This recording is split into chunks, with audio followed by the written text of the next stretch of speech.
Forbes की magazine की report में कहा गया कि Sanskrit is the most precise language and hence suitable language for computer software. और आपने भी कहीं ना कहीं ये जरूर सुना या पढ़ा होगा, लेकिन ऐसा क्यों है, इस बारे में हम इस वीडियो में आगे बात करेंगे।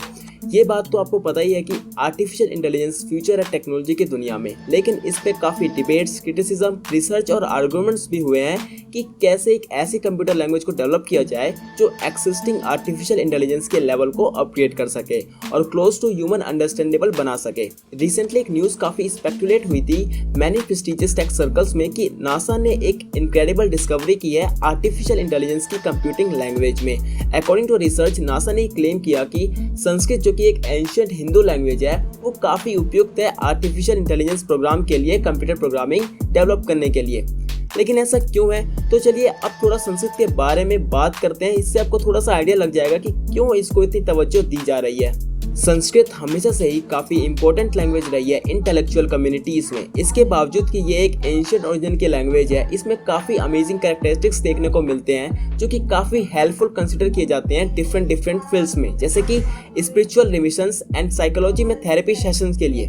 बट इसकी रीसेंट इन्वॉल्वमेंट कंप्यूटर साइंस में इस बात को प्रूव करती है कि ये काफ़ी वैल्यूएबल कोर्स है लिटरेचर का। Sanskrit has a rich history. इसको अर्ली इंडियन मैथमेटिशियंस और साइंटिस्ट यूज किया करते थे। संस्कृत की grammar rule bound, formula bound और लॉजिकल है, और इसी रीजन से ये एल्गोरिथम लिखने के लिए काफ़ी उपयुक्त है। और ग्रामर की वजह से ही संस्कृत इतनी सुटेबल लैंग्वेज है मशीन लर्निंग और आर्टिफिशियल इंटेलिजेंस के लिए। अब क्वेश्चन ये आता है कि आखिर इसकी शुरुआत हुई कहाँ से? लेकिन उससे पहले अगर आप इस चैनल पर नए हैं तो मैं रिक्वेस्ट करूंगा कि एक बार चैनल पर विजिट कीजिए, कंटेंट्स देखिए, और अगर आपको वीडियोस अच्छे लगे तो प्लीज चैनल को सब्सक्राइब कर दीजिएगा और साथ ही बेल आइकन भी प्रेस कर देना। तो बात है अपने मेन टॉपिक पे। तो मैं कह रहा था कि आखिर इसकी शुरुआत हुई कहाँ से?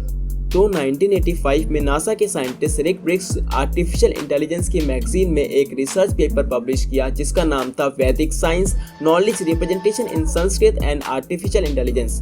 जहाँ पे उन्होंने बताया कि Sanskrit is very much suitable language for computing techniques. इसका डिटेल डिस्कशन तो आपको रिसर्च पेपर में ही मिलेगा, लेकिन यहाँ मैं इसकी समरी दिखा देता हूँ, आप पॉज करके इसको पढ़ सकते हैं। नासा इसके ऊपर पिछले 2 दशकों से भी ज्यादा दिनों से काम कर रहा है and lot of money, time and resources had been invested. इसके आउटकम में एक ऐसी लैंग्वेज को इंटीग्रेट करना है जो इजीली कन्वर्ट हो जाए मशीन कंप्यूटिंग में, जिससे आर्टिफिशियल इंटेलिजेंस की एफिशिएंसी को एनहांस किया जा सके। अभी नासा की तरफ से एक रिपोर्ट पब्लिश की गई है जो कि स्क्रीन पे आपको दिख रही होगी। इस रिपोर्ट में हमें ये पता चलता है कि नासा का इंटेंस इंटरेस्ट है संस्कृत में और काफी लेवल तक रिसर्च हो चुकी है, लेकिन नासा ने अभी तक कुछ भी ऑफिशियली अनाउंस नहीं किया है।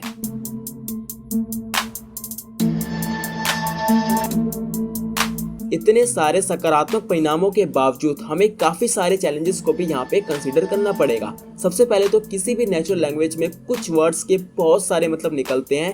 अब जैसे कि फॉर एग्जांपल सेल, ये एक इंग्लिश वर्ड है, लेकिन सेल को फिजिक्स में बैटरी कहते हैं, single electrical energy source.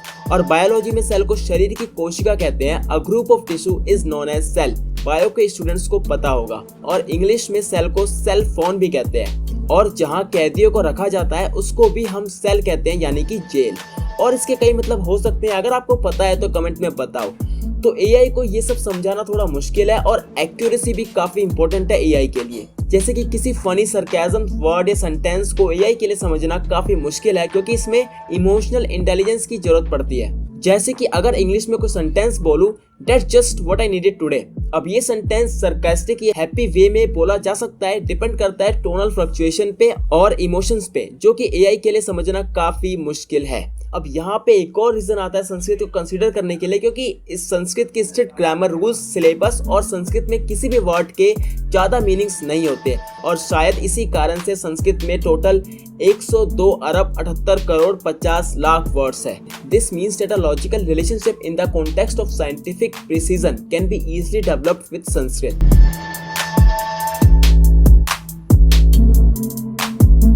Sanskrit एक बहुत अच्छी लैंग्वेज है, लेकिन इसका इम्प्लीमेंटेशन उतना ही टफ है। इसके लिए हमें संस्कृत में ही सॉफ्टवेयर वगैरह को डेवलप करना पड़ेगा।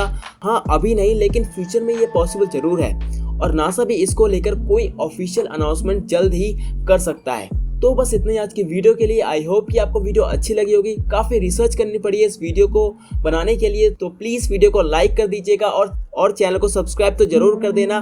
Thanks for watching.